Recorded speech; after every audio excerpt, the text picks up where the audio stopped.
स्वागत है, अभिनंदन है आप सभी विद्यार्थियों का आपके अपने YouTube channel path IAS academy के इस ऑनलाइन प्लेटफॉर्म पर। दोस्तों, हम लोग जो हमारी टीम है वो पूरा आपके आने वाले एग्ज़ाम को दृष्टिगत रखते हुए ये जो MCQ सीरीज़ जो है वो चलाई जा रही है। और इस MCQ सीरीज़ का हम देखें तो ये चौथा पार्ट है दोस्तों, जो हम लोग सीरीज़ देख रहे हैं, वीडियो सीरीज़ छत्तीसगढ़ का आधुनिक इतिहास। अभी हाल ही में 242 पद आए हुए हैं, इसमें से एक पोस्ट आपको लेनी है और इस बार अपने लक्ष्य को प्राप्त करना है। अगले साल के लिए नहीं छोड़ना है, तो इसको ध्यान में रखेंगे। क्विक रिवीजन सीरीज हम लोग चला रहे हैं, चाहे CGGS हो चाहे इंडियन जीएस हो, और उसका जो है वो आपको प्लेलिस्ट बना हुआ है। प्लेलिस्ट जाकर आप चेक करके सारे वीडियोस आप देख सकते हैं। इसके अलावा हम लोगों ने कोशिश की है कि सारे PDF भी आपको टेलीग्राम लिंक में उपलब्ध करा दिया जाए, तो आप टेलीग्राम लिंक जो है वो ज्वाइन करके रखिएगा। यदि आप नए हैं तो चैनल को सब्सक्राइब कर लेंगे ताकि ये वीडियो सीरीज आपको मिल जाए। करंट अफेयर या किसी भी चीज़ के लिए आपको इधर उधर देखने की ज़रूरत नहीं पड़ेगी। हमारे द्वारा जो है टॉप 100 MCQs लाया जा रहा है और इंडिया का जो है सीरीज चल रहा है हसीब सर के द्वारा, तो वो मोस्ट इम्पॉर्टेंट है आपके लिए। मैंने बार बार समझाया है, अगर 10 प्रश्न आता है तो 8 प्रश्न उसमें से बनेंगे ही बनेंगे, और 2 प्रश्न तो आप अगर पूरा का पूरा इंडिया छान मारो तो भी नहीं बनेगा, है ना। तो आप थोड़े से प्रश्न, मतलब 1-2 के लिए आप पूरा इंडिया का कवर करेंगे तो आपको समय ज़्यादा लगेगा। तो उस समय को हम लोगों ने समेट दिया है दोस्तों, और बहुत कम समय में बहुत ही अच्छी तैयारी आपको करवा रहे हैं। बस आप हमारे साथ जुड़े रहिए। चलिए आज के प्रश्न की ओर चलते हैं और पहला प्रश्न देखते हैं हम लोग। पहला प्रश्न है, नागपुर के भोसला वंश के निम्नलिखित में से कौन से व्यक्ति जो है 1758 से 1811 तक छत्तीसगढ़ के शासक रहे। ठीक है, तो आप जानते ही हैं कि रतनपुर में जो कलचुरी वंश का शासन था, उसमें 1741 ईस्वी में भास्कर पंत, रघुजी प्रथम के सेनापति भास्कर पंत ने आक्रमण किया और छत्तीसगढ़ में इनडायरेक्टली जो है वो मराठा शासन लागू हो गया।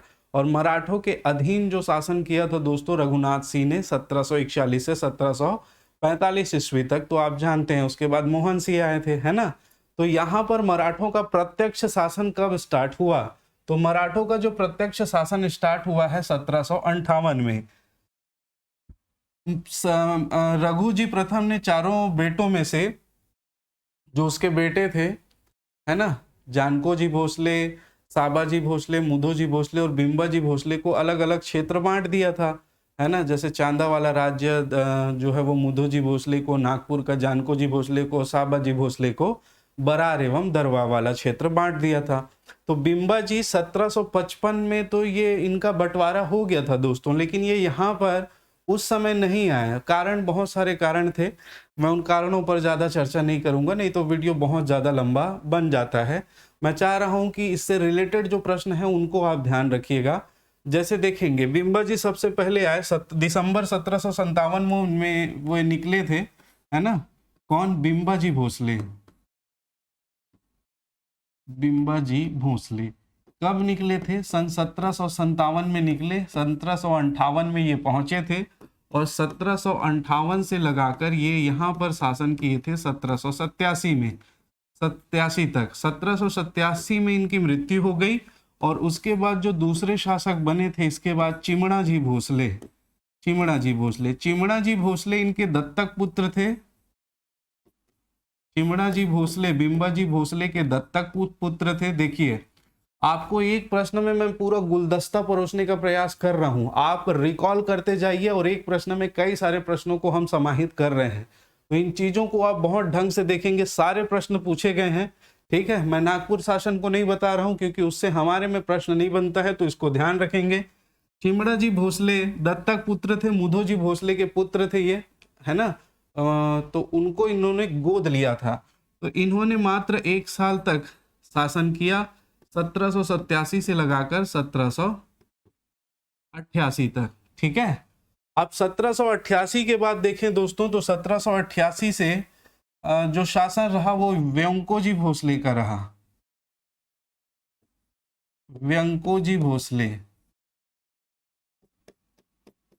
1788 से लगाकर 1811 तक इसने शासन किया।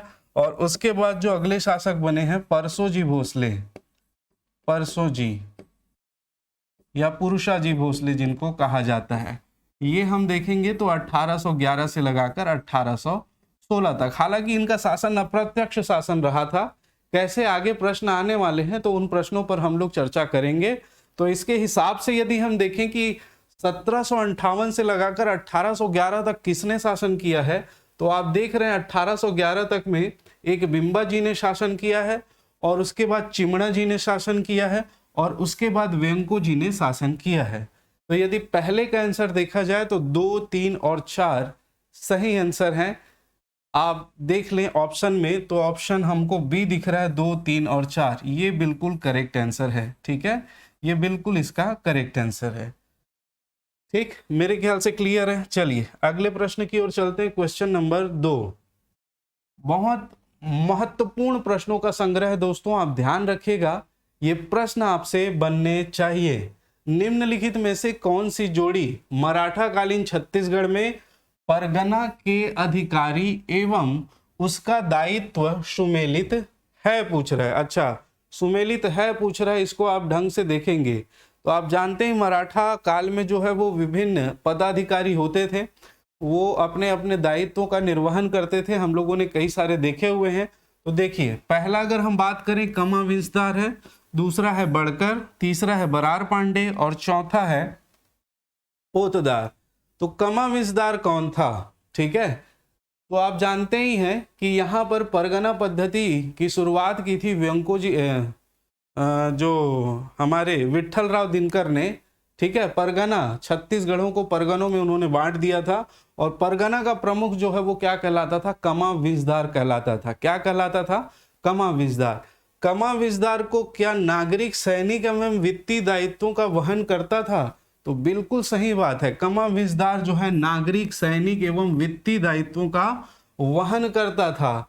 इसके अलावा परगने की शांति और सुरक्षा, शांति प्लस सुरक्षा का जिम्मेदारी इसके ऊपर था, तो ये कमा विंसदार के ऊपर था। इसके अलावा ये परगने की राजस्व वसूली का भी कार्य करता था, राजस्व वसूली का भी कार्य करता था। ठीक, तो ये बिल्कुल सही है। और क्या पूछा है? सुमेलित है, तो पहला ही सुमेलित है और यही इसका आंसर होना चाहिए। आगे देखते हैं हम लोग।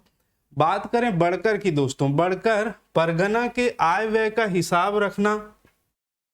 बड़कर, तो बड़कर परगना के आय व्यय का हिसाब नहीं रखता था दोस्तों। बड़कर जो है वो क्या करता था? परगने का जो राजस्व है वो राजस्व पुस्तिका तैयार करता था, राजस्व अभिलेख, राजस्व का जो दस्तावेज है, लगान का जो दस्तावेज है वो तैयार करने का काम करता था बड़कर। ठीक है, आया समझ में? इसके अलावा कृषि की दशा एवं सामान्य, परगने की सामान्य स्थिति की जानकारी वो किसको प्रदान करता था? कमा विंसदार को प्रदान करता था। ठीक है, तो बड़कर आप ध्यान रखेंगे आय व्यय का हिसाब नहीं रखता था। अच्छा, आय व्यय का हिसाब कौन रखता था? तो उसके लिए एक अधिकारी था फडणवीस। फडणवीस, ये फडणवीस जो है वो परगने की आय व्यय का जो है वो हिसाब रखता था। बड़कर आपका क्लियर है दोस्तों, लगान संबंधी दस्तावेज तैयार करता था, कृषि की जानकारी तथा परगने की सामान्य स्थिति की जानकारी जो है वो कमा विंसदार को देता था। तो ये बिल्कुल इसमें जो है वो गलत है। इसके बाद देखें बरार पांडे। अच्छा, बरार पांडे जो है वो बड़कर का सहयोगी था। ठीक है, बड़कर का क्या था? सहयोगी था। यदि बरार पांडे को हम देखें तो बरार पांडे जो है वो क्या करता था? ये गांव गांव घूमता था दोस्तों, और कृषि की उत्पादकता के आधार पर, कृषि उत्पादकता के आधार पर लगान का निर्धारण करता था। ठीक है, कृषि उत्पादकता के आधार पर लगान का निर्धारण करता था और गांव गांव घूमकर भू राजस्व की जानकारी एकत्र करता था। ठीक है, पहला कृषि उत्पादकता के आधार पर मोस्ट इंपॉर्टेंट है, कई बार मैचिंग में पूछा हुआ है, तो आप ध्यान रखेंगे। कृषि उत्पादकता के आधार पर क्या करता था? लगान निर्धारण करता था। इसके अलावा जो है वो गांव गांव घूमकर भू राजस्व संबंधी आंकड़े एकत्रित करने का कार्य करता था। ठीक, तो ये भी गलत है, ध्यान रखेंगे। राजस्व अभिलेखों को तैयार करने का काम बढ़कर करता था दोस्तों। अब देखें पोतदार, तो गांव के राजस्व अभिलेखों को तैयार करना, तो अभी तो बताया मैंने कि पोतदार जो है वो क्या करेगा, खजांची। यदि हम बात करें सूबेदारी सिस्टम में, सूबेदारी व्यवस्था में, तो जो पोतदार होता था वो पूरा सूबा का जो है वो राजकोष में आय व्यय, राजकोषीय आय व्यय का हिसाब रखता था। और यदि हम बात करें परगने में, तो परगने के आय व्यय का हिसाब राजकोषीय अधिकारी आप पोतदार को बोल सकते हैं, या खजांची। ठीक है, तो इसके अनुसार यदि हम आंसर देखें तो ए कमा विस्तार बिल्कुल सही आंसर होगा। मेरे ख्याल से सभी का आंसर सही होना चाहिए। चलिए अगले प्रश्न की ओर चलते हैं। क्वेश्चन नंबर 3, छत्तीसगढ़ में मराठा शासन में निम्नलिखित में से किन स्थानों पर विद्रोह हुए हैं? ठीक है, तो इसको देखिएगा और इसका आंसर बताने का आप लोग प्रयास करेंगे और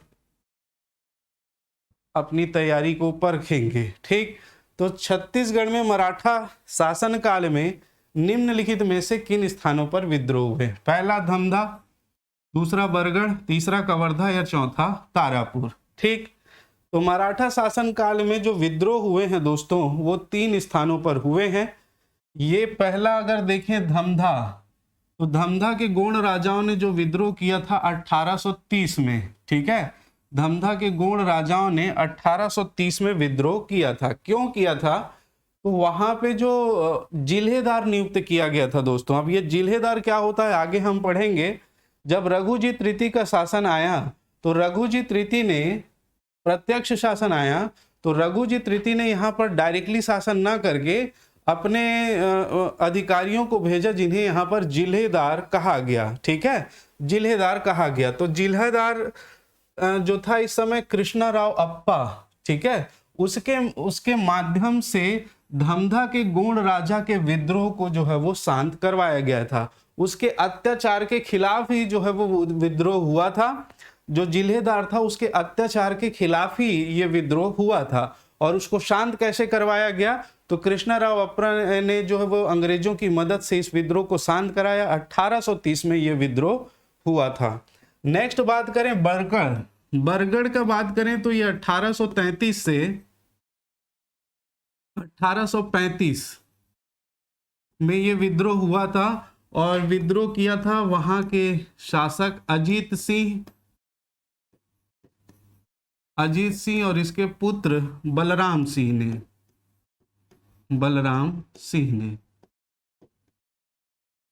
अजीत सिंह ने और बलराम सिंह ने यहाँ पर जो है वो विद्रोह कर दिया था और अंग्रेजों की नीतियों के खिलाफ। और अंग्रेजों ने रायगढ़ के शासक देवनाथ सिंह, ठीक है, रायगढ़ का जो जमींदार था देवनाथ सिंह, उसकी सहायता से इस विद्रोह को दबाया था और बाद में बरगढ़ की जमींदारी भी उसी को दे दी गई थी। तो ये 1833 से 1835। और बात करें तारापुर विद्रोह, तो तारापुर विद्रोह जो हुआ था 1842 से लगाकर 1854। तारापुर एक परगना था बस्तर में, आप जानते हैं, और इसका नेतृत्व करता, इसके बारे में कई बार डिस्कस कर चुके हैं। यहाँ पर जो दीवान था, दीवान जगबंधु का जो क्रूरता था, जो उसका व्यवहार था कर वसूली से संबंधित, वहां पर अत्याचार शोषण करना, उसके खिलाफ जो है वो हुआ था। और इसका नेतृत्व किया था दलगंजन सिंह ने। भूपाल देव का ये भाई था और दलगंजन सिंह ने इसका नेतृत्व किया था। तो ये मराठा कालीन जो है ये विद्रोह जो है वो सामने आए थे। ठीक है, कवर्धा में कोई विद्रोह सामने नहीं आया था। तो 1, 2 और 4, तो इसके हिसाब से हम आंसर देखें तो हमारा सी जो है वो बिल्कुल करेक्ट आंसर होगा। सी इसका क्या होगा? करेक्ट आंसर होगा। ठीक है, चलिए अगले प्रश्न की ओर चलते हैं। क्वेश्चन नंबर 4, निम्नलिखित में से कौन सी जोड़ी छत्तीसगढ़ में मराठा शासन काल का कर एवं उसका अर्थ सुमेलित नहीं है? तो कौन सा कर एवं उसका अर्थ सुमेलित नहीं है, इसको ध्यान में रखेंगे। पहला देखिए टकोली। टकोली देखें, जमींदारों से लिया जाने वाला वार्षिक कर, सुमेलित नहीं है, पूछा जा रहा है। दूसरा देखें सायर, वस्तुओं की बिक्री पर लिया जाने वाला कर। नेक्स्ट देखें पंडरी, गैर कृषकों से लिया जाने वाला कर। और नेक्स्ट देखें सेवाई, सेवाई या सेवई अर्थदंड या जुर्माने की राशि, और ई है तराई, सिंचाई पर लिया जाने वाला कर। तो वहां पर हम मराठा कालीन अगर व्यवस्था में देखें तो बहुत सारे कर थे, ये तो आप देख ही रहे हैं। इसके अलावा भी बहुत सारे कर उस समय लिए जा रहे थे। जैसे जैसे क्वेश्चन आएगा उसके हिसाब से हम डिस्कस करते जाएंगे। टकोली, बिल्कुल जमींदारों से लिया जाने वाला वार्षिक जो कर था उसको टकोली कहा जाता था। शायर, वस्तुओं की बिक्री पर लिया जाने वाला कर या आय व्यय बोल रहा हूं, आयात निर्यात कर था। ये क्या था?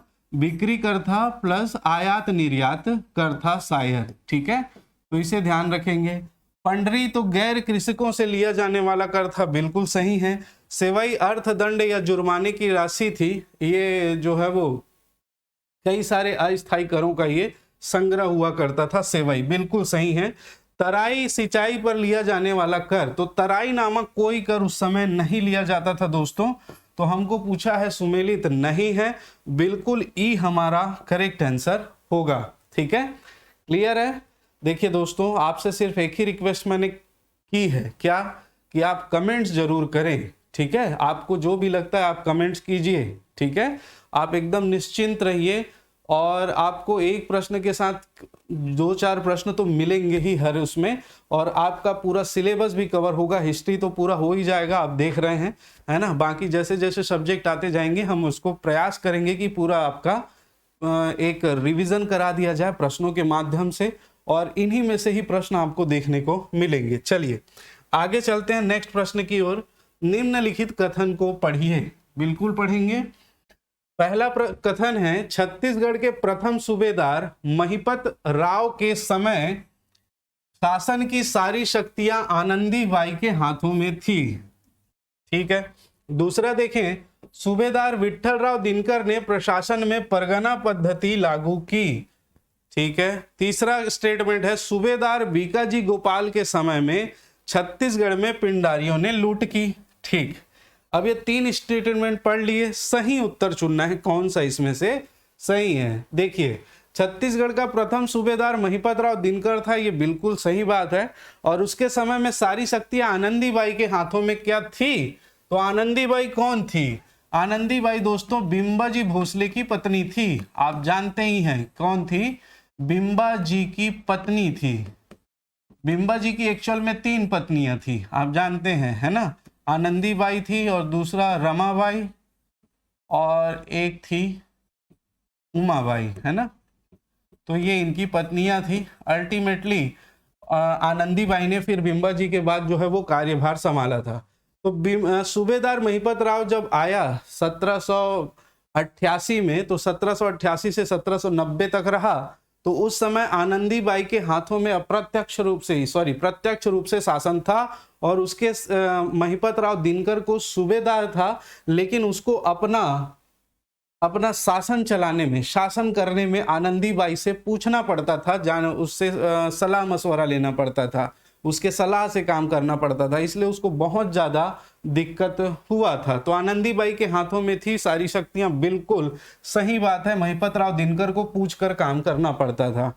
सूबेदार विट्ठलराव दिनकर ने प्रशासन में परगना पद्धति लागू की, बिल्कुल सही बात है। अभी मैंने बताया कि जो छत्तीसगढ़ थे, उस छत्तीसगढ़ को 27 परगनों में बांट दिया, और परगने का प्रमुख जो है वो कहलाता था कमामिजदार। परगने का प्रमुख जो है वो क्या कहलाता था? कमामिजदार कहलाता था। ठीक है। इसके अलावा 1790 से 1796 तक ये रहा दोस्तों, और इसी के समय में जो है वो कैप्टन ब्लंट यहां पर आया था, और भोपालपट्टनम का विद्रोह 1795 इसी के समय हुआ था। इस बात को भी ध्यान रखेंगे, भोपालपट्टनम का विद्रोह। अच्छा, विट्ठलराव दिनकर का कार्यकाल कितना था? तो आप 1790 से लगाकर 1796, और इसी समय भोपालपट्टनम का विद्रोह हुआ था। भोपालपट्टनम, और भोपालपट्टनम का विद्रोह हम लोगों ने बहुत डिटेल से पिछली वीडियो में क्लियर किया हुआ है, आप चाहें तो देख सकते हैं, नहीं तो ये सभी को याद होगा कब हुआ था, 1795 में। तो ये बिल्कुल सही बात है। सूबेदार बीकाजी गोपाल के समय में छत्तीसगढ़ में पिंडारियों ने लूट की। ठीक है, तो ये बिल्कुल सही बात है। यदि हम देखें पिंडारी पिंडारी तो ये 25 से 30 हजार लुटेरों का ग्रुप होता था, जो एक कमजोर शासक के में आक्रमण करके, शासन क्षेत्र में आक्रमण करके उससे धन दौलत वगैरह जो है वो लूट लेता था, जैसे आपने बाहुबली फिल्म में देखा हुआ है। ठीक है, तो केशव गोविंद जब बने थे तभी से पिंडारियों का आक्रमण शुरू हुआ था। पिंडारियों के आक्रमण से केशव गोविंद ने रक्षा की थी, लेकिन बीकाजी गोपाल के समय छत्तीसगढ़ में पिंडारियों ने लूटपाट की थी। ये बिल्कुल सही स्टेटमेंट है। ठीक है, ये स्टेटमेंट बिल्कुल सही है, इसको ध्यान रखेंगे। ठीक, इसके समय बहुत सारी हलचल हुए थे, जैसे कि मैंने आपको पहले भी बताया हुआ है। 1811 में वेंको जी की मृत्यु हो गई। 1816 22 मार्च 1816 को रघु जी द्वितीय की मृत्यु हो गई। अप्पा साहब ने इसी समय संधि की थी। बहुत सारी गतिविधियां थी, आगे हम लोग देखते जाएंगे। तो इस प्रश्न के हिसाब से देखें तो तीनों स्टेटमेंट बिल्कुल सही है। तो 1 2 3 तीनों के तीनों क्या है, इसमें सही है आएगा दोस्तों। ठीक है, ए हमारा होगा इसमें आंसर। क्लियर है? चलिए आगे प्रश्न की ओर चलते हैं। प्रश्न नंबर है 6। बिंबाजी भोसले से संबंधित कथनों में असत्य कथन हैं। तो बिंबाजी भोसले से संबंधित कथनों पर विचार कीजिए। बिंबाजी भोसले ने रतनपुर में मस्जिद का निर्माण करवाया था। बिंबाजी भोसले ने राजिम के राजीव लोचन मंदिर के खर्च के लिए एक गांव दान में दिया था। दुधाधारी मठ को कुछ ग्राम दान में दिए थे। इसके अलावा है अमरकंटक में नर्मदा माई मंदिर में कुंड व मंदिर के संचालन के लिए कुछ ग्राम दान में दिए थे। असत्य कथन बताना है। अच्छा, ये 1 2 3 प्रिंटिंग मिस्टेक डल गया है, आप इसको ABCD कर लेंगे, ABCD। ठीक है, चलिए तो आपको बताना है कौन सा है। तो देखिए, बिंबाजी भोसले ने रतनपुर में मस्जिद का निर्माण करवाया था। देखिए, बिंबाजी भोसले ने रतनपुर में बहुत सारी मंदिरों का निर्माण करवाया था। राम टेकरी मंदिर, लक्ष्मी नारायण मंदिर, खंडोबा मंदिर, संगमेश्वर महादेव का मंदिर सभी रतनपुर में है। और बिंबाजी भोसले ने रतनपुर में मस्जिद का भी निर्माण करवाया था। तो ये तो बिल्कुल सही है। बिंबाजी भोसले ने राजिम के राजीव लोचन मंदिर के खर्च के लिए एक गांव दान में दिया था। बिल्कुल सही बात है दोस्तों। राजीव लोचन मंदिर में बहुत ही आस्था थी। हालांकि बिंबाजी जब यहाँ आए थे तो उनको छत्तीसगढ़ पसंद नहीं था, परंतु वे आए तो वो धार्मिक किस्म के व्यक्ति थे। महामाया मंदिर के पुजारी को पेंशन देना स्टार्ट किया और मंदिरों में उनकी बहुत श्रद्धा थी। आगे हम देखेंगे और भी चीजें। तो यहाँ पर देखिए, बिंबाजी भोसले ने राजिम के राजीव लोचन मंदिर के खर्च के लिए एक गांव दान में दिया था। बिल्कुल सही स्टेटमेंट है ये भी। दुधाधारी मठ को कुछ ग्राम दान में दिए थे। बिल्कुल सही बात है ये, दुधाधारी मठ को भी कुछ ग्राम दान में दिए थे। अमरकंटक में नर्मदा माई मंदिर में कुंड व मंदिर के संचालन के लिए कुछ ग्राम दान में दिया था, ये गलत है। अमरकंटक के नर्मदा माई मंदिर में कुंड व मंदिर का निर्माण करवाया था। ठीक है, कुछ ग्राम दान में नहीं दिए थे। तो ये डी स्टेटमेंट जो है वो गलत है और यही हमारा सही आंसर होगा, ऑप्शन डी। ठीक है, या 4 जो भी कह लीजिए आप। ठीक, मेरे ख्याल से क्लियर है ये आंसर। चलो आगे चलते हैं। निम्नलिखित में से कौन सी जोड़ी छत्तीसगढ़ का मराठा शासन एवं कार्य सुमेलित नहीं है? सबसे पहले तो आप इसको देखा कीजिए, ये पूछ क्या रहा है ना, सुमेलित है या नहीं है। उसके बाद हम आगे डिस्कस करेंगे। देखिए, पहला है बिंबाजी भोसले छत्तीसगढ़ पर अधिकार। बहुत ढंग से समझदारी से पढ़ के आंसर लगाएंगे। बिंबाजी भोसले छत्तीसगढ़ पर अधिकार। वेंको जी भोसले छत्तीसगढ़ में सूबा शासन के जनक। छत्तीसगढ़ में सूबा शासन के जनक कौन?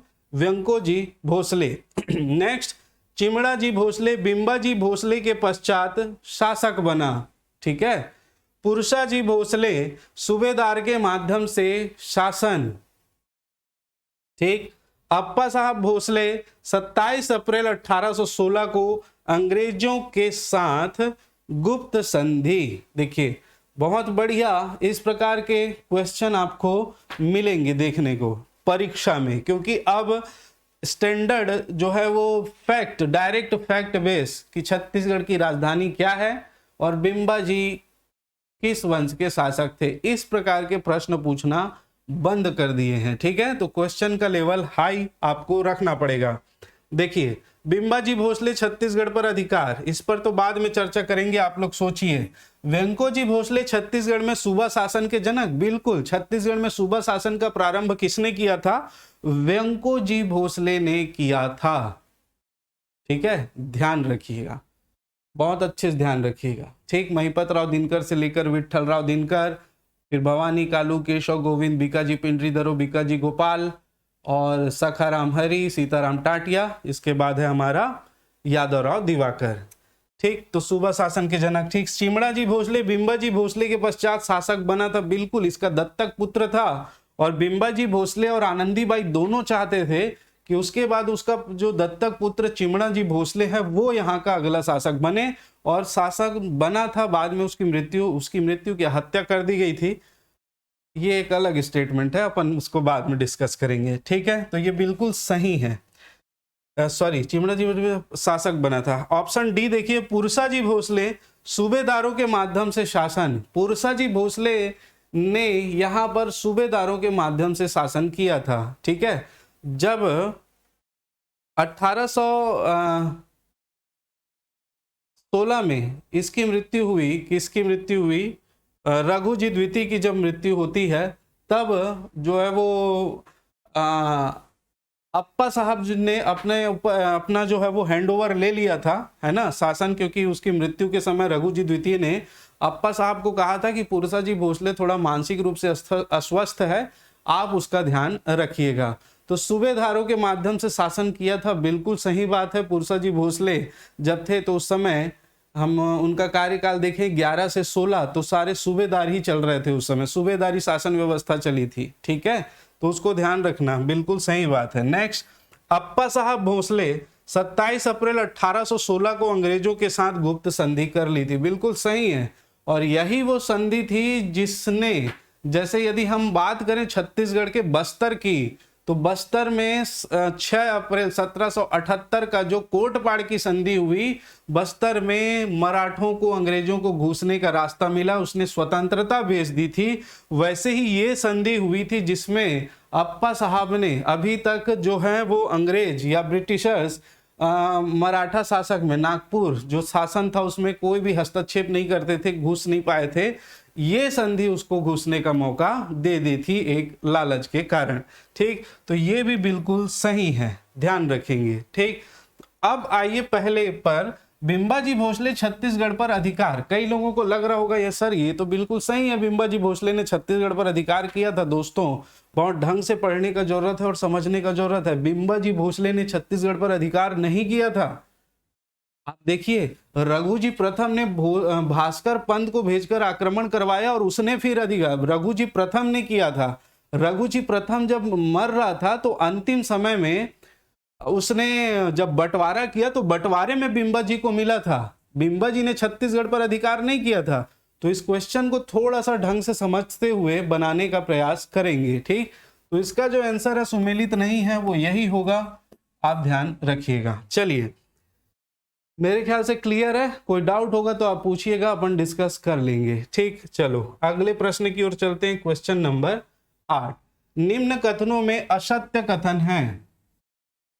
असत्य, असत्य बताना है, गलत कथन।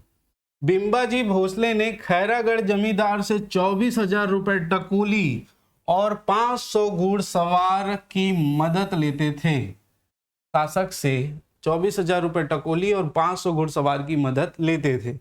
सेकेंड स्टेटमेंट है, बिंबाजी भोसले कांकेर के जमींदार से 500 घुड़सवार सैनिक की मदद लेते थे।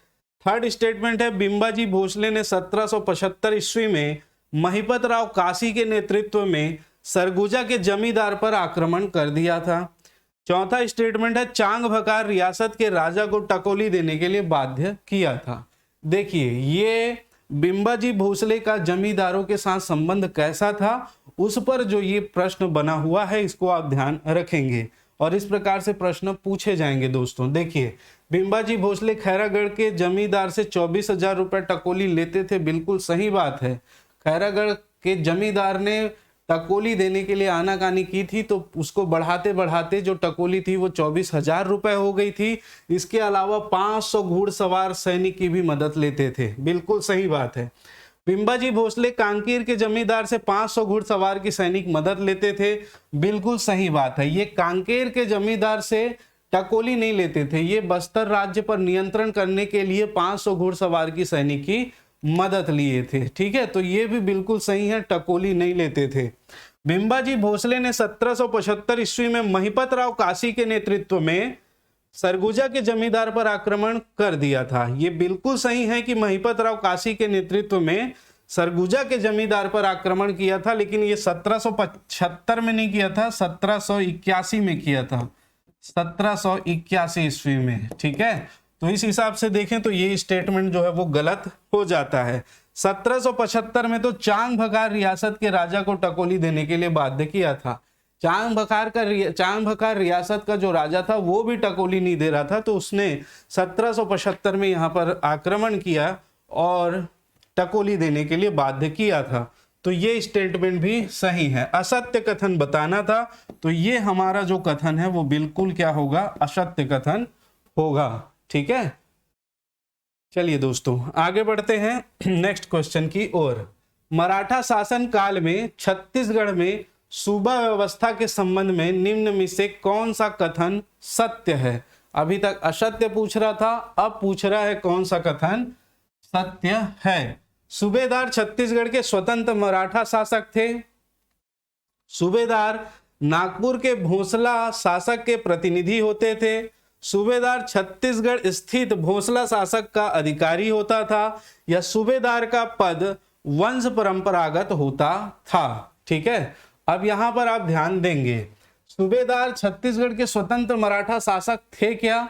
नहीं थे, स्वतंत्र मराठा शासक नहीं थे। ये बोली लगाकर मराठों के द्वारा यहां पर नियुक्त किए जाते थे, तो ये स्वतंत्र मराठा शासक नहीं थे। ठीक है, आप ध्यान रखिएगा। दूसरा यदि देखें, सूबेदार नागपुर के भोसला शासक के प्रतिनिधि होते थे, और यहां पर दिया शासक का अधिकारी होता था। तो देखिए दोस्तों, यदि अधिकारी होता, आप जानते हैं अधिकारी कौन होता है, जैसे ये आप देख रहे हैं छत्तीसगढ़ शासन का अधिकारी।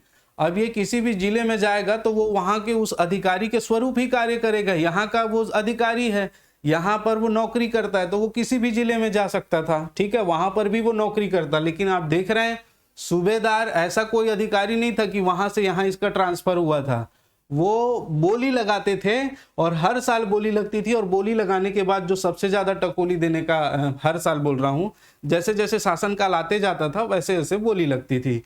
तो बोली लगने के पश्चात जो ज्यादा टकोली देता था उसको भेजा जाता था। तो ये प्रतिनिधि हम कह सकते हैं, प्रतिनिधि हम कह सकते हैं, अधिकारी हम नहीं कह सकते। ठीक है, यहां पर यदि उचित उत्तर चुनना होगा तो हम बी चुनेंगे, प्रतिनिधि। सूबेदार का पद वंश परंपरागत होता था, यह बिल्कुल गलत है। वंश परंपरागत तो नहीं था, आप जानते हैं बोली जो ज्यादा लगाएगा वो यहां पर सूबेदार बनेगा, तो ये वंश परंपरागत नहीं था। ठीक है, हालांकि सूबेदार को सारी शक्तियां, सैनिक, असैनिक, फौजदारी, दीवानी, सभी प्रकार की शक्तियां प्राप्त होती थी। मृत्युदंड देने की शक्तियां भी प्राप्त थी सूबेदार को। तो यहां पर पूछा है सत्य कथन है, तो बी जो है वो बिल्कुल सत्य कथन है। ठीक, क्लियर है? मेरे ख्याल से आपको समझ आ गया होगा। चलिए नेक्स्ट प्रश्न की ओर चलते हैं। मराठा शासन काल में मादक द्रव्यों पर लगने वाले कर का नाम क्या था?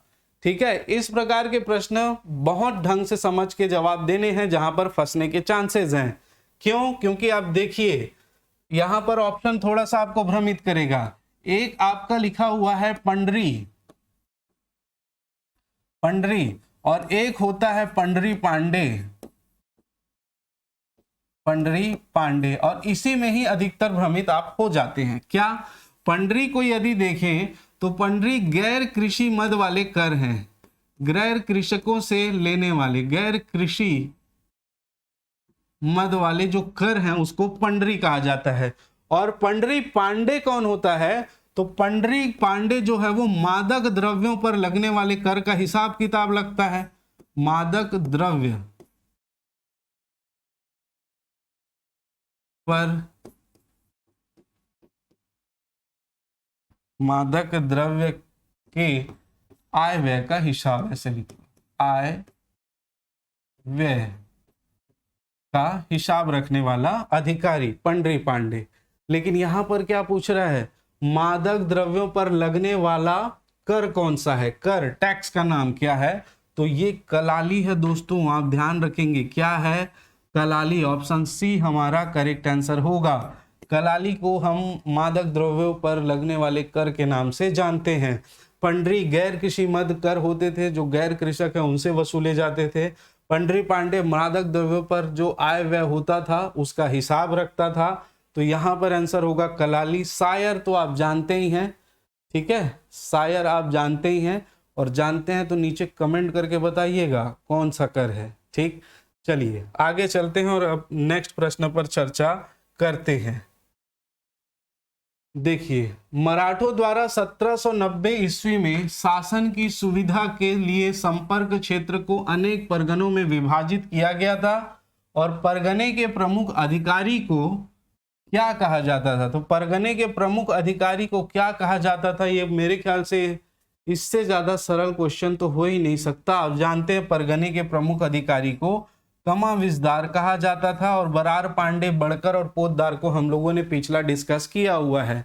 बरार पांडे लगान संबंधी राजस्व पुस्तिका तैयार करता था, कृषि और सामान्य परगने की जानकारी कमाविजदार तक पहुंचाता था। बड़कर उसका सहयोगी था, वो गांव-गांव जाकर कृषि उपज को देखता था और उसके आधार पर लगान निर्धारित करता था तथा भू राजस्व संबंधी आंकड़े एकत्र करता था। पोतदार खजांची होता था, चाहे सूबा का हो चाहे परगने का हो, खजाने में जमा होने वाले और निकालने वाले धन का वो हिसाब रखता था। तो इसका आंसर हमारा सी हो जाएगा। बहुत ही सरल प्रश्न। चलिए अगला, किस मराठा शासक ने छत्तीसगढ़ में सती प्रथा उन्मूलन हेतु आदेश पारित किया था? ठीक है, सती प्रथा आप जानते हैं बहुत ही दयनीय प्रथा थी, जिसका बहुत शुरू से भारत में विरोध होते रहा। राजा राम मोहन राय में इसमें बहुत ज्यादा महत्वपूर्ण भूमिका निभाई थी, और ये सती प्रथा को बंद करने के लिए उसी के समय राजा राम मोहन राय के प्रयासों से विलियम बेंटिक ने 1829 में आदेश पारित कर दिया था।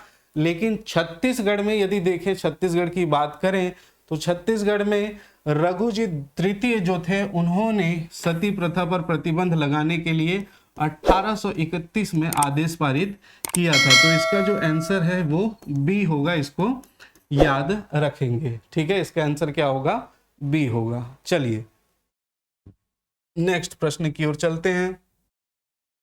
छत्तीसगढ़ में मराठा ब्रिटिश काल में परिवार की आय का 10% लिया जाने वाला कर कौन सा था? बहुत बढ़िया प्रश्न है, ठीक है, बहुत बढ़िया प्रश्न है दोस्तों, इसको बताएंगे आप लोग। छत्तीसगढ़ में मराठा ब्रिटिश काल में परिवार की आय का 10% लिया जाने वाला कर कौन सा था? तो ये क्या कलाली था? कलाली था। कलाली तो अभी देखे हम लोग, मादक द्रव्य पर लगने वाला कर है।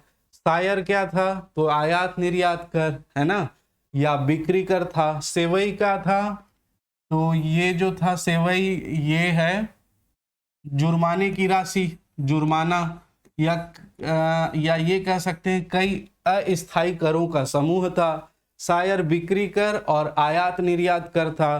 तो अब बच रहा है पंडरी। पंडरी को हम जानते हैं किस रूप में, ये गैर कृषि मदों से, जैसे जो है वो बढ़ई हो गया, लोहार हो गया, इनसे जो टैक्स लिया जाता था वो वाला कर था। इसके अलावा आप ये ध्यान रखिएगा, पंडरी जो है इसी में ये गैर कृषि मद वाले कर थे, जो प्रत्येक घर में घर की जो आय होती थी, परिवार की जो आय होती थी, उसका 10% लिया जाने वाला कर था। कौन सा कर था?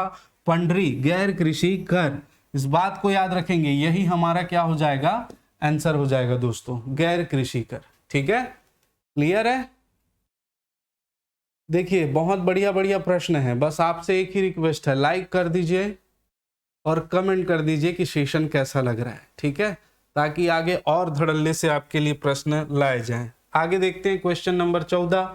छत्तीसगढ़ में मराठा प्रशासन के संबंध में निम्नलिखित कौन सा कथन सत्य नहीं है? सबसे पहले आप इसे नोट डाउन कीजिए, ये क्या है, सत्य नहीं है पूछ रहा है ना। तो देखिए कौन कौन सा सत्य है या नहीं है। प्रशासनिक इकाई परगना का मुख्य अधिकारी कमाविजदार था। ग्राम प्रशासन गौटिया के द्वारा संपादित होता था। भू राजस्व वसूली के लिए कोटवार की नियुक्ति की गई थी और ग्राम स्तर पर ग्राम पंचायतें न्याय का कार्य करती थी। ठीक है, तो देखिए प्रशासन इकाई परगना का मुख्य अधिकारी कमाविजदार था, ये बिल्कुल सही बात है, इसको हम लोगों ने देखा हुआ है। ठीक है,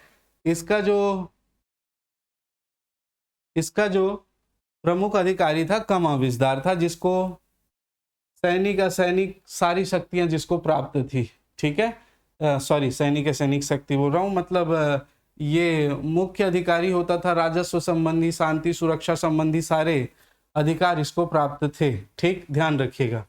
ग्राम प्रशासन गौटिया के द्वारा संपादित होता था, बिल्कुल ग्राम प्रशासन गौटिया, ग्राम का प्रमुख होता था गौटिया, और गौटिया के द्वारा ग्राम का प्रशासन संचालित होता था। गौटिया जो है वो गांव का न्यायिक मजिस्ट्रेट के रूप में कार्य करता था। ठीक है, ध्यान रखेंगे, न्यायिक मजिस्ट्रेट और पुलिस के रूप में भी कार्य करता था, तो गौटिया के द्वारा संपादित होता। भू राजस्व वसूली के लिए कोटवार की नियुक्ति की गई थी। कोटवार की नियुक्ति भू राजस्व वसूली के लिए नहीं की गई थी। कोटवार जो है वो यदि हम देखें वो किले की सुरक्षा और गांव के संबंध में बात करें तो गांव की सुरक्षा के लिए उसकी नियुक्ति की जाती थी। ठीक है, तो कोटवार की नियुक्ति भू राजस्व वसूली के लिए नहीं होती थी।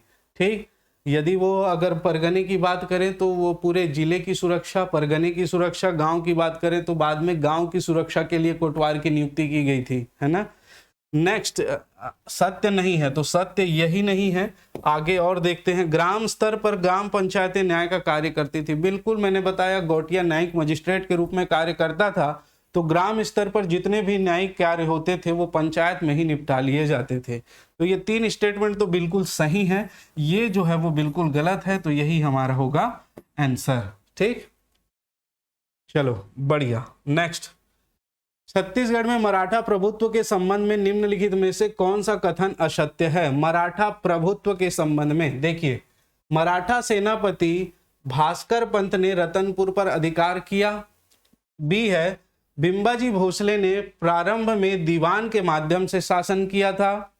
सी है, रामचंद्र मजूमदार बिंबाजी के सलाहकार के रूप में छत्तीसगढ़ आए थे। और डी है, बिंबाजी भोसले का पृथक दरबार व सेना हुआ करती थी जिस पर नागपुर के शासकों का कोई नियंत्रण नहीं था। अब यहाँ पर क्वेश्चन जो पूछ रहा है असत्य के बारे में पूछ रहा है। एक एक प्रश्न को चलते हैं लेकर। मराठा सेनापति भास्कर पंत ने रतनपुर पर अधिकार किया था, बिल्कुल किया था। रतनपुर पर इसने आक्रमण करके रतनपुर पर अधिकार कर लिया और वहां पर रघुनाथ सिंह को मराठों की अधीनता स्वीकार कराई और शासन करने दिया, और वहां पर अपना एक अधिकारी कल्याण गिरी गोसाई को नियुक्त किया था। ठीक है, भास्कर पंत ने रतनपुर में एक अधिकारी नियुक्त किया था, किसे? कल्याण गिरी गोसाई को। दोस्तों, कल्याण गिरी गोसाई, तो ये स्टेटमेंट बिल्कुल सही है। बिंबाजी भोसले ने प्रारंभ में दीवान के माध्यम से शासन किया था, तो बिल्कुल सही बात है। 1755 में उसको राजपाट मिल गया था, वो यहाँ का जो है वो शासक राजा घोषित कर दिया था, लेकिन वो आया नहीं, उसने दीवान के माध्यम से यहाँ पर शासन किया। आपको बहुत सारी बातें हैं दोस्तों बताने के लिए, लेकिन समय की अपनी सीमा है और आपका परीक्षा है। बिंबाजी भोसले, मैंने जब भी क्लास ली बताया है कि वो यहाँ आना ही नहीं चाहता था। छत्तीसगढ़ को वो बहुत ही बैकवर्ड एरिया समझते थे, आदिवासी लोग रहते हैं यहाँ, कोई है नहीं, फ्यूचर नहीं है, जाके क्या करेंगे, ऐसी इनकी भावना थी। तो इसने दीवानों के माध्यम से स्टार्टिंग 2 साल शासन किए। तो अब प्रश्न आएगा कि इसके दीवान कौन थे। तो दीवान देखिएगा, इसके 2 दीवान, नीलू पंत या इसी को नीलकंठ भी कहते हैं, नीलकंठ, ये पहला दीवान था, और एक और दीवान नियुक्त हुआ था घोड़ो पंत। तो 2 दीवान नियुक्त हुए थे, नीलकंठ नीलू पंत या और दूसरा था घोड़ो पंत। ठीक है, क्लियर है दोस्तों। चलो नेक्स्ट, रामचंद्र मजूमदार बिंबाजी के सलाहकार के रूप में छत्तीसगढ़ आए थे? बिल्कुल नहीं। रामचंद्र जो मजूमदार है वो तो लेखा अधिकारी था इसका, ये जरूर आया था बिंबाजी भोसले के साथ, लेकिन ये लेखा अधिकारी बनकर आया था, लेखा अधिकारी, लेखा अधिकारी बनकर आया था। और बात करें बिंबाजी का सलाहकार, तो सलाहकार जो था दोस्तों वो मसार निल्हे, मसार निल्हे, ये जो था इसका जो सलाहकार हुआ था बिंबाजी का। ठीक है, और भी आए थे 10-11 लोग, तो हम देखेंगे एक एक करके प्रश्नों के माध्यम से। तो लेखा अधिकारी था रामचंद्र मजूमदार और सलाहकार थे मसार निल्हे, जो छत्तीसगढ़, इन लोगों के साथ बिंबाजी ने अपने साथ एक्सपर्ट लोग लाए थे। क्यों? क्योंकि उनको डर था, एक तो प्रशासन का अनुभव नहीं था, दूसरा मोहन सिंह यहाँ पर शासन कर रहा था, तो उनसे डर हुआ था कि मोहन सिंह के कुछ लोग जो यहाँ पर शासन कर रहे हैं, सेठ मारवाड़ी जो उनको टैक्स देते हैं, या उनकी सेना के कुछ बचे हुए लोग, मंत्री, आक्रमण न कर दे और यहाँ पर शासन सुव्यवस्थित रूप से संचालित हो सके। इसलिए इसने 10 से 11 एक्सपर्ट लोगों को लेकर जो है यहाँ पर शासन के लिए आए थे बिंबाजी भोसले ने। ठीक है, बिंबाजी भोसले का पृथक दरबार व सेना हुआ करती थी जिस पर नागपुर के शासकों का कोई निमंत्रण नहीं था। बिल्कुल सही स्टेटमेंट है। बिंबाजी भोसले के यहाँ पर पृथक दरबार थी, पृथक सेना था, पृथक सलाहकार था, सारी चीजें अलग थी दोस्तों, जिस पर नागपुर के शासकों का कोई नियंत्रण नहीं था। बिंबाजी भोसले यहाँ से टैक्स भी लेते थे, तो टैक्स का 1 रुपया भी नहीं देते थे। टैक्स बढ़ाना, टैक्स लेना, सारी व्यवस्थाएं जो है वो बिंबाजी भोसले देखते थे। ठीक, तो इस पर नागपुर शासकों का कोई नियंत्रण नहीं था, इस बात को याद रखेंगे।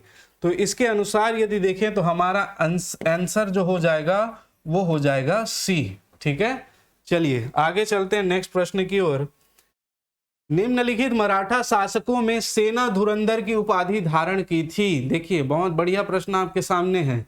निम्नलिखित मराठा शासकों में सेना धुरंधर की उपाधि किसने धारण की थी? ध्यान रखिएगा दोस्तों, मैं धुरंधर की बात नहीं कर रहा हूं, यहां पर बात कर रहा हूं सेना धुरंधर की। तो वेंकोजी भोसले ने, चिमणा जी भोसले ने, बिंबाजी भोसले ने, या परसोजी भोसले ने, किसने? तो आप देखिएगा ये धारण की थी दोस्तों चिमणा जी भोसले ने। किसने धारण की थी? चिमणा जी भोसले ने सेना धुरंधर, ये जो सेना धुरंधर की उपाधि है धारण की थी। ठीक है, इसके उपनाम भी थे चिमणा बापू। इसके उपनाम क्या थे? इसको भी याद रखिएगा, चिमणा बापू, और था खंडोजी। खंडोजी ये मुधोजी भोसले के पुत्र थे, जिसको बिंबाजी ने गोद लिया हुआ था, दत्तक पुत्र था। वेंकोजी भोसले, यहां पर वेंकोजी भोसले की उपाधि थी धुरंधर की, जो रघुजी द्वितीय ने इसको प्रदान किया था, धुरंधर की। ठीक है, तो सेना धुरंधर और धुरंधर को आप ध्यान रखिएगा। धुरंधर की उपाधि थी वेंकोजी भोसले की और सेना धुरंधर की उपाधि थी चिमणा जी भोसले की। ठीक है, चलिए अगले प्रश्न की ओर चलते हैं। इस क्षेत्र के जिल्हेदारों को उनके शासनकाल के अनुसार व्यवस्थित करें। शासनकाल, जो पहले शासन किया और उसके बाद जो शासन किया उसके अनुसार जिल्हेदार। ये जिल्हेदार क्या होते थे दोस्तों? तो देखिए रघुजी द्वितीय, सॉरी तृतीय जब वयस्क हुए तो अंग्रेजों ने उनको सत्ता वापस करी थी और फिर से 1830 से लगाकर 1854 तक जो है वो मराठा शासकों का शासनकाल रहा था छत्तीसगढ़ में। और उसी समय रघुजी तृतीय ने स्वयं यहाँ न आकर जिल्हेदारों, कुछ व्यक्तियों के माध्यम से शासन किया जिसे जिल्हेदार कहा गया, जैसे आज कलेक्टर। ठीक है, तो कौन कौन से जिलेदार नियुक्त हुए थे? तो देखिए पहले नंबर पर थे कृष्णाराव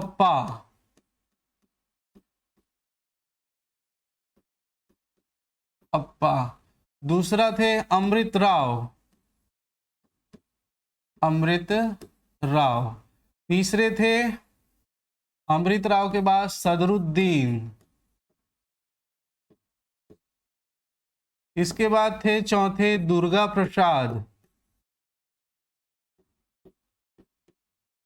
प्रसाद के बाद थे इंटुक राव,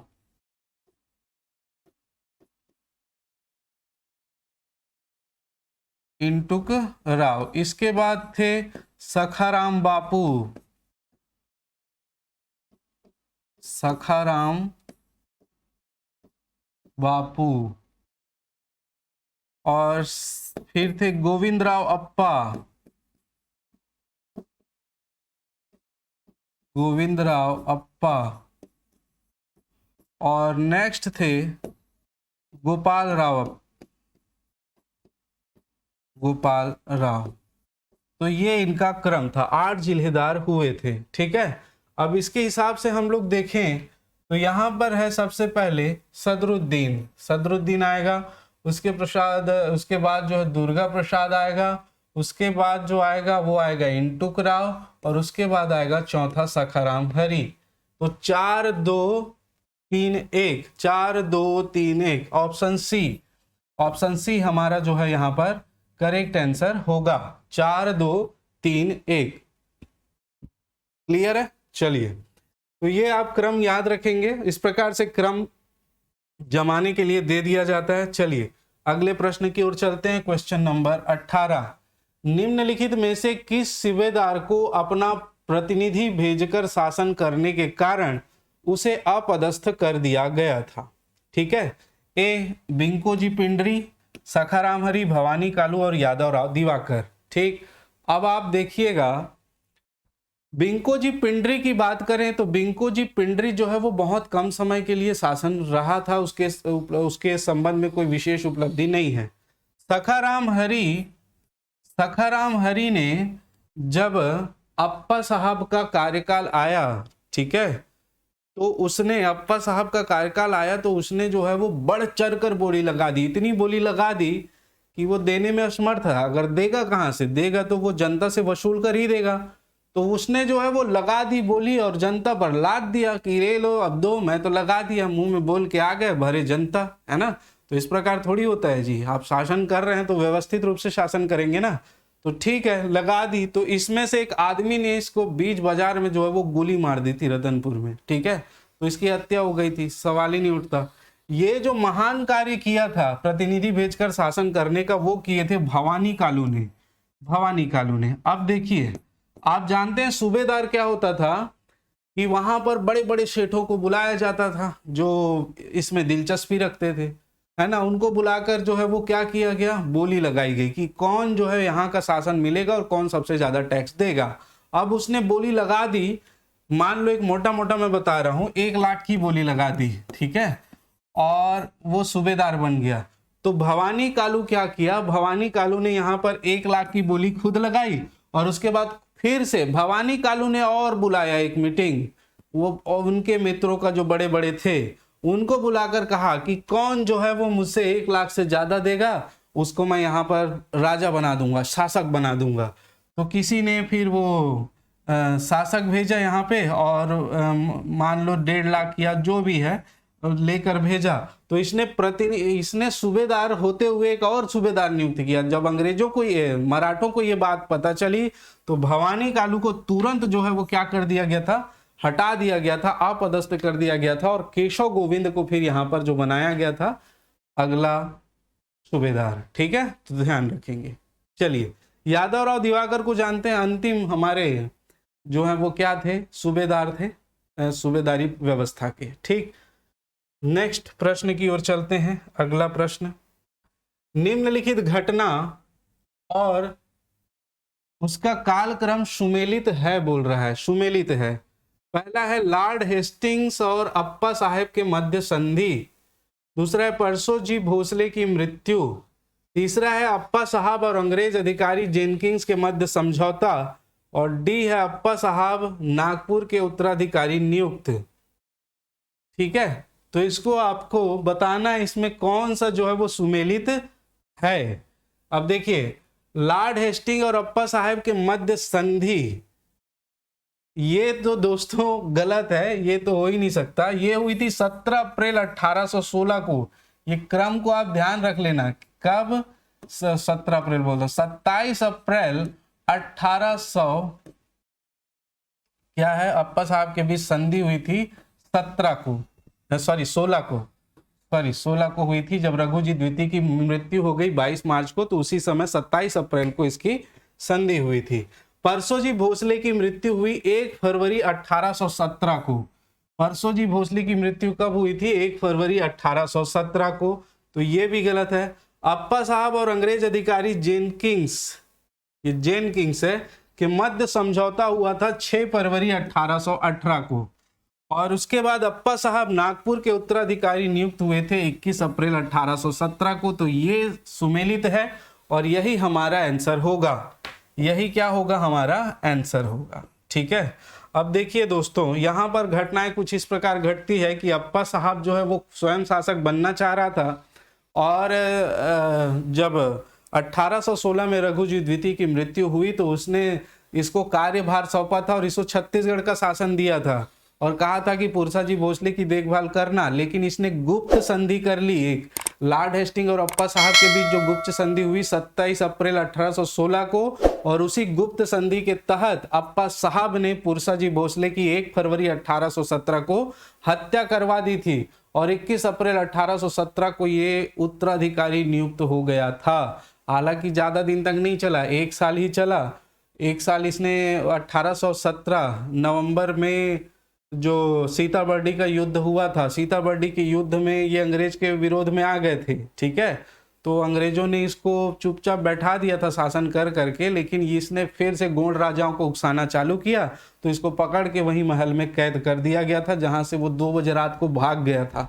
ठीक है, तो ये जानकारी आप लोग थोड़ा सा ध्यान रखेंगे, ये इंपॉर्टेंट डेट है, इंपॉर्टेंट चीजें हैं, इसको ध्यान रखिएगा दोस्तों। चलो अगले प्रश्न की ओर चलते हैं। क्वेश्चन नंबर 20, किस काकतीय नरेश के समय बस्तर 1780 ईस्वी में भोसलों के अधीन करद राज्य बन गया था? करद राज्य का अर्थ होता है टैक्स पेयर स्टेट। ठीक है, जो स्टेट, जो राज्य कर देती है, उसे जिसको देती है उसके अधीन वो करद राज्य बन जाता है। तो ये आप जानते हैं, काकतीय नरेश के संबंध में एक प्रश्न है और इस पर कई बार डिस्कस किए हैं, और ये महान कार्य किया था दरियादेव ने। दरियादेव ने अपने लालच में आकर सन 1778 में एक संधि की, 6 अप्रैल 1778 में, और उस संधि के तहत इसने बस्तर की स्वाधीनता को बेच दिया था और ये मराठों भोसलों के अधीन एक करद राज्य बन गया था। उस संधि की शर्तों के अनुसार इसने मराठों को प्रतिवर्ष 59,000 टकोली देना स्वीकार किया था। हालांकि ये करद राज्य तो 1778 में ही बन गया था, लेकिन 1780 अगर दिया है इस प्रकार के प्रश्न में तो आप इसको याद रखेंगे, दरियादेव के समय ये हुआ था। ठीक है, दरियादेव जो है वो 1787 में जब उसकी मृत्यु हो गई अजमेर सिंह की, तो ये वहां का शासक बन गया था, और जब 78 में कोटपाड़ की संधि हुई तो उसके बाद से इसने मराठों को 59,000 टकोली देना स्वीकार किया। हालांकि ये दे नहीं पाता था। ठीक है, दे नहीं पाता था, महिपाल भी देव में भी नहीं दिया था, फिर बहुत सारी घटनाएं उस समय घटी थी। चलिए अगले प्रश्न की ओर चलते हैं। निम्नलिखित में से किस वर्ष में रायपुर को इस राज्य की राजधानी बनाया गया? ठीक है, रायपुर को इस राज्य की राजधानी बनाया गया था। ठीक है, तो ध्यान रखिएगा। देखिए 2 चीजों में आप कंफ्यूजन लेते हैं। पहला, बिंबाजी भोसले के समय रतनपुर और रायपुर का प्रशासनिक एकीकरण किया गया था, रायपुर को राजधानी नहीं बनाया गया था, याद रखेंगे। ठीक है, रायपुर को राजधानी नहीं बनाया था, रतनपुर और रायपुर का एकीकरण किया गया था। ठीक है, प्रशासनिक एकीकरण किया गया था। ये जो बना है, ये बना है हमारे अधीक्षकों की जब नियुक्ति हुई 1818 से 1800, जब अप्पा साहब को कैद करके डाल दिया गया, तो उस समय रघुजी तृतीय अवयस्क थे और अंग्रेजों ने उन्हें राजा घोषित करके उसके अधीन जो है वो स्वयं शासन कर रहे थे, और उन्होंने शासन के लिए अधिकारी नियुक्त किए, जिन्हें जो है वो अधीक्षक कहा गया, सुपरिटेंडेंट कहा गया। तो प्रथम सुपरिटेंडेंट थे हमारे कैप्टन एडमंड और द्वितीय सुपरिटेंडेंट थे कैप्टन पी वांस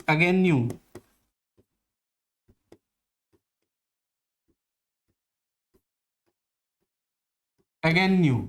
और इसी के समय इसका शासन अगर अधीक्षक के रूप में देखें तो ये 1818 से लगाकर 1825 तक था और इसने आते ही सबसे पहले राजधानी परिवर्तित की, रायपुर के स्थान पर, रतनपुर के स्थान पर रायपुर को अपनी राजधानी बनाया। इसके पीछे इसने बहुत सारे तर्क दिए। रायपुर से जो संचार आवागमन की सुविधा है, बहुत सारी सुविधाएं हैं, तो रायपुर को जो है वो राजधानी बनाना ज्यादा उचित है बनिस्पत रतनपुर के। ठीक है, और इसके अलावा और भी बहुत सारे काम इसने किए थे, जैसे 27 परगने थे, 27 परगनों को इन्होंने 8 परगनों में समेट दिया था। किसने?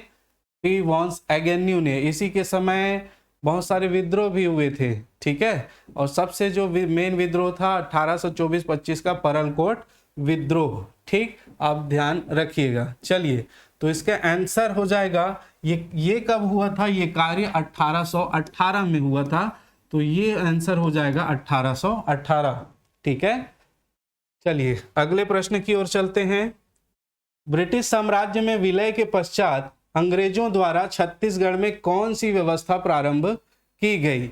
तो ब्रिटिश साम्राज्य में विलय के पश्चात अंग्रेजों द्वारा, ठीक है, तो मालगुजारी व्यवस्था, ताहूददारी व्यवस्था, तालुकेदारी व्यवस्था या तहसीलदारी व्यवस्था। ठीक है, देखिए मालगुजारी व्यवस्था पहले से चली आ रही थी। ठीक है, ताहूददारी व्यवस्था इन लोगों ने चालू की थी, तालुकादारी व्यवस्था मराठों के समय चल रही थी।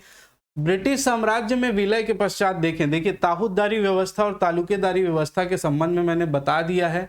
ताहूददारी क्षेत्र या ताहूददारी व्यवस्था वो व्यवस्था थी जिसमें जो क्षेत्र अनउपजाऊ है, जो भूमि कृषि योग्य नहीं है, बंजर है, त्याज्य है, उस भूमि को ऐसे अमीरों के हाथों में जो उसका देखभाल कर सके, उसको उपजाऊ बनाया जा सके, ऐसे लोगों को दे दिया जाता था और वे जो है उस पर मेहनत करके उसको उपजाऊ बनाते थे।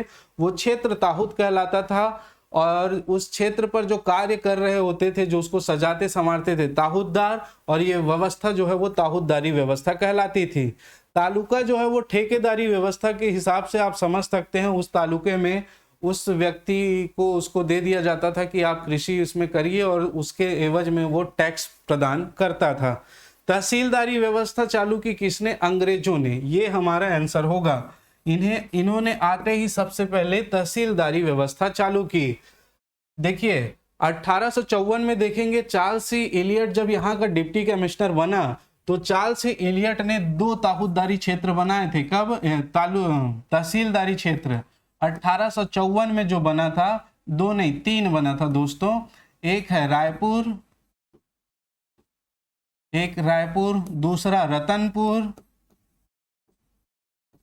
रतनपुर, तीसरा है धमतरी। रायपुर, रतनपुर और धमतरी। और उसके बाद 1857 में फिर 2 बने। 1857 में 2 बने।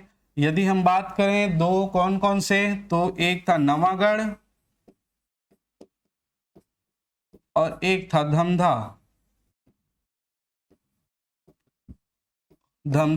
धमधा को ही बाद में जुलाई 1857 में दूर कर दिया गया था। ठीक, इस प्रकार 5 तहसीलदारी व्यवस्था, तहसील का निर्माण किया गया था ब्रिटिश साम्राज्य में विलय के पश्चात ही ब्रिटिश कमिश्नर चार्ल्स सी इलियट ने। ठीक है, ध्यान रखिएगा। चलिए आगे चलें, क्वेश्चन नंबर 22। मेरे ख्याल से ये चीजें आप लोगों के लिए स्पष्ट है। बहुत सारे प्रश्न यहाँ से बनते हैं।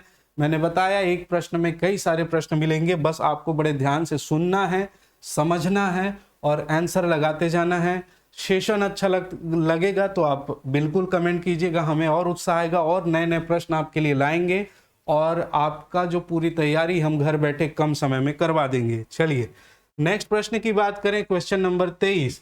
नागपुर के भोसला राज्य पर 1818 ईस्वी में ब्रिटिश सरकार स्थापित करने का निम्नलिखित में से कौन सा कारण उत्तरदायी है?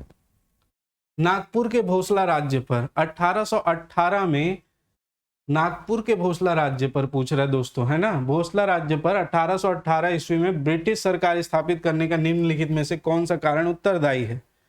ठीक है, तो ये बिल्कुल आप समझ के देंगे उत्तर। नागपुर दरबार षड्यंत्र, रघुजी द्वितीय का अल्पायु होना, सहायक संधि को स्वीकारना या नागपुर राज्य में गृह युद्ध। देखिए ये सभी कार्य तब हुए जब रघुजी तृतीय अल्पायु था। अगर रघुजी तृतीय अल्पायु नहीं होता, ठीक है, रघुजी तृतीय अल्पायु नहीं होता तो वो वहां का शासन जो है वो अंग्रेज सरकार स्थापित नहीं कर पाती। ठीक है, तो यहां पर जो आंसर होगा रघुजी तृतीय का अल्पायु होना, रघुजी तृतीय का अल्पायु होना। ठीक है, ये मुख्य कारण होगा नागपुर में भोसला राज्य पर 1818 ईस्वी में ब्रिटिश सरकार स्थापित हुआ।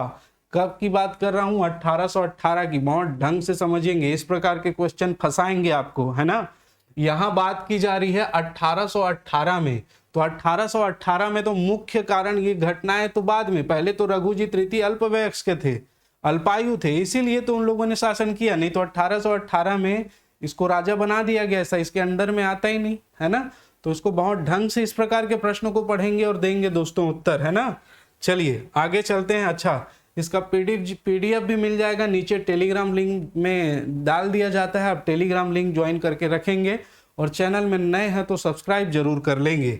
चलिए आगे चलें। बिलासपुर में वानर सेना के संस्थापक कौन थे? तो बिलासपुर में दोस्तों वानर सेना के संस्थापक थे वासुदेव देवरस, इसको याद रखेंगे, वासुदेव देवरस। ठीक है, बिलासपुर में वानर सेना के संस्थापक। कब? 1930 में सविनय अवज्ञा आंदोलन के प्रथम चरण में वासुदेव देवरस ने बिलासपुर में वानर सेना का गठन किया था। ये वानर सेना क्या होते थे तो समझिएगा, ये वानर सेना छोटे छोटे बच्चों का ग्रुप होता था, स्कूली बच्चों का ग्रुप होता था, एक समूह होता था। उस समय की बात करें तो उस समय संचार के हमारे पास ज्यादा माध्यम नहीं थे कि हम यदि यहाँ पर कोई डिसीजन ले तो वो पूरे शहर में फैला सके, इस प्रकार की कोई व्यवस्था नहीं थी। आज आपके पास व्हाट्सएप है, मोबाइल है, बहुत सारी सुविधाएं हैं, जिससे ईमेल है वगैरह वगैरह, आप 1 मिनट में अपनी बातें पूरे रायपुर शहर में पहुंचा सकते हैं।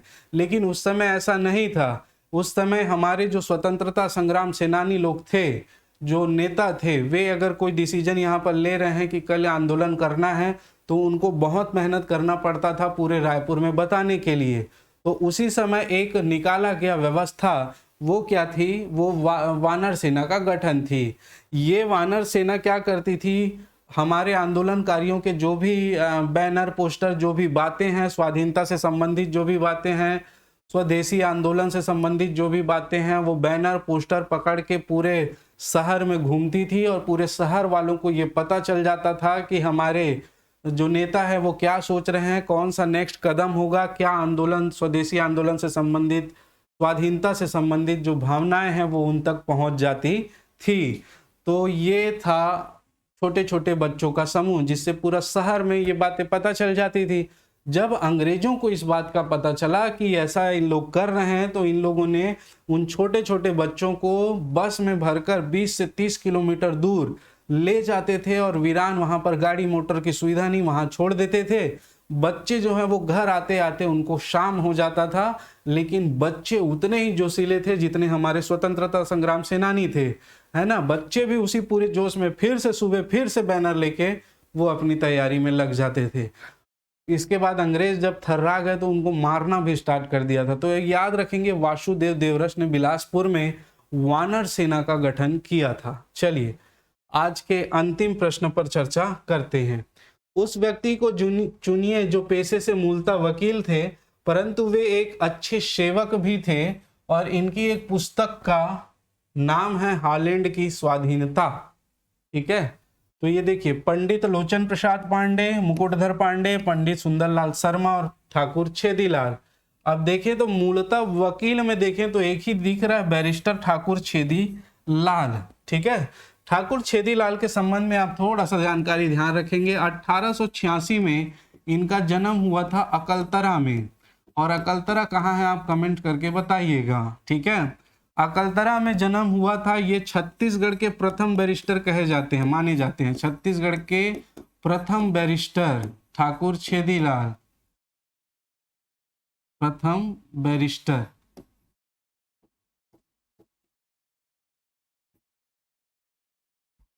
महाकौशल 1937 में महाकौशल के अध्यक्ष चुने गए थे, और हॉलैंड की स्वाधीनता जो पुस्तक है इसने लिखी थी। कई जगह हालैंड का इतिहास दिया हुआ है, कोई नहीं, आप देख लीजिएगा। हालैंड का इतिहास या हालैंड की स्वाधीनता नामक पुस्तक लिखी थी किसने? ठाकुर छेदीलाल।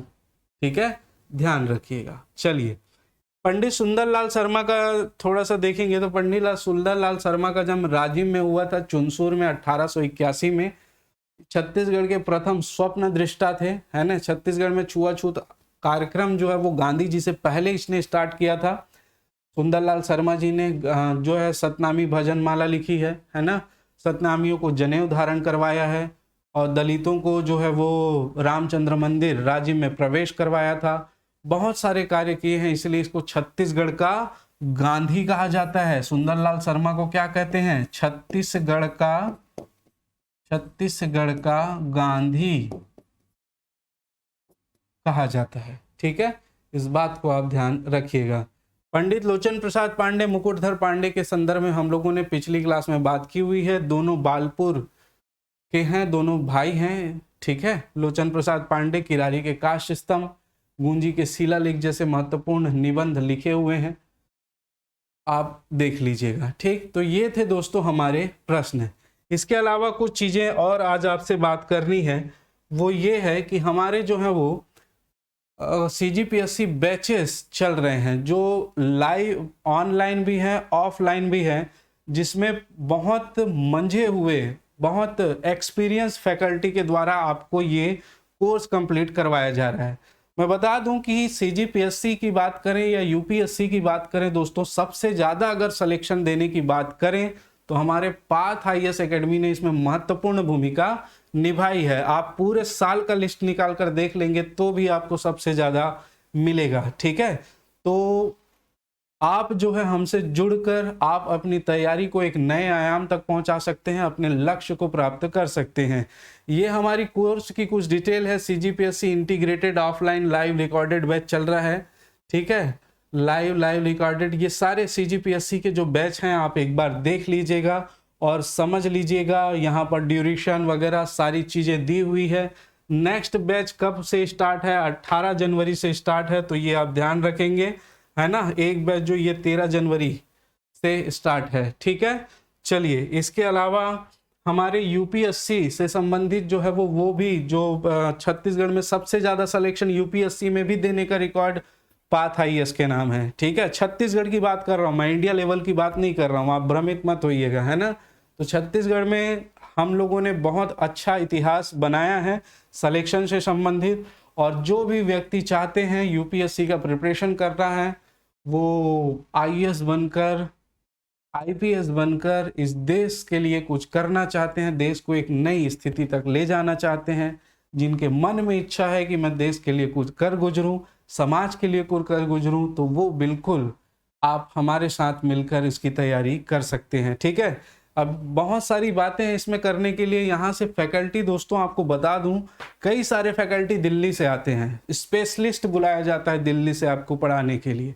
ऐसा नहीं है कि कुछ भी कोर्स कहीं से भी करवा दें और कुछ भी हो जाए, तो ये बात आप ध्यान रखिएगा। ठीक, इसके अलावा और भी चीज़ें हैं, ये इसका जो स्पेशलिटी क्या क्या यहाँ पर आपको सुविधाएं दी जाएंगी उससे संबंधित चीज़ें हैं, तो इसका PDF मैं डाल दूंगा, तो वहाँ से आप पढ़ लीजिएगा। और हमारा एक नया मेंटरिंग प्रोग्राम चालू हुआ है। ये प्रोग्राम इस प्रकार का प्रोग्राम है मित्रों कि हम लोग जो है वो तैयारी करते हैं, लेकिन हमको ये पता नहीं होता कि हमको आंसर कैसे लिखना है। हमारे मन में दुविधाएं हैं तो हम किन शब्दों का चयन करें, किससे बात करें, ये सारी सुविधाएं जो है वो देगा। इसके अलावा टेस्ट सीरीज वगैरह सारी चीज़ें इसमें आपको मिल जाएंगी, है ना। ये आप बहुत ढंग से पढ़ लेंगे। करेंट अफेयर्स PDF और 1-to-1 मेंटरिंग सिम UPSC में और CGPSC में भी, है ना। तो इसको ध्यान रखेंगे। 18 जनवरी से हमारी बैचेस चालू हो रही है, 18 जनवरी, है ना। इंटीग्रेटेड बैच है और इसमें डिटेल भी दिया हुआ है, ये डिटेल है, इस पर आप कॉल कर सकते हैं CGPSC। अच्छा, 3+2 आवर भी बैच हमारा चल रहा है, इसके संबंध में आगे आपको वीडियो मिलने वाली है, तो उसको देख लीजिएगा। और ये टेस्ट सीरीज भी हमारा चल रहा है, तो ये इनमें से किसी भी टेस्ट सीरीज ज्वाइन करना बहुत ज़्यादा आवश्यक है दोस्तों। इस समय इस समय, ताकि मैं नहीं ये नहीं कहता कि हमारा ही टेस्ट सीरीज, आपको टेस्ट देना है घर में, आप पुस्तक निकाल के क्वेश्चन बना के टेस्ट दीजिए, क्वेश्चन लेके टेस्ट दीजिए, कैसे भी टेस्ट दीजिए, टेस्ट सीरीज ही आपको सफलता तक ले जाने का बहुत बढ़िया शॉर्टकट तरीका है अंत में। ताकि ये क्या करता है, आपके जो बैक मेमोरी में जो चीज़ें हैं टेस्ट के माध्यम से फ्रंट मेमोरी में आती हैं और वो चीज़ें आपको रिकॉल हो जाती हैं और आप आंसर लगा पाते हैं। तो ये टेस्ट सीरीज भी हमारे द्वारा संचालित है, आपको लगे तो आप बिल्कुल ज्वाइन कर सकते हैं। इस बार बहुत ज़्यादा ऑफ भी हम लोगों ने दिया हुआ है, तो इसका लाभ उठा सकते हैं। चलिए आगे हम बात करेंगे। तो ये हो गया हमारा स्लाइड और आज की क्लास यहाँ पर ख़त्म। आप लोगों को ये क्लास कैसी लगी आप बिल्कुल कमेंट करके बताइएगा। इसमें कुछ सुधार करने की आवश्यक है तो भी बताइएगा। देखिए प्रश्नों का जो लेवल है वो हाई लो दोनों देख के रखना पड़ता है। PYQ एक्चुअल में हम लोग सॉल्व कर रहे थे और वो क्वेश्चन बहुत इजी आए हुए थे, तो आपको और भी क्वेश्चन मिलेंगे। इससे संबंधित 2 से 3 क्लास और होगी और उसके बाद ये पूरा जो आधुनिक छत्तीसगढ़ का इतिहास है वो पूरा का पूरा जो है वो कंप्लीट हो जाएगा दोस्तों। ठीक है, तो चलिए आज की कक्षा यहीं पर विश्राम करते हैं। आप सभी का वीडियो देखने के लिए बहुत बहुत धन्यवाद। लाइक सब्सक्राइब जरूर कर देंगे, शेयर कर देंगे और कोई भी मन में जिज्ञासा हो तो कमेंट जरूर करेंगे। ठीक, तो आज के लिए इतना ही। आप सभी का बहुत बहुत धन्यवाद। जय हिंद, जय भारत, जय छत्तीसगढ़।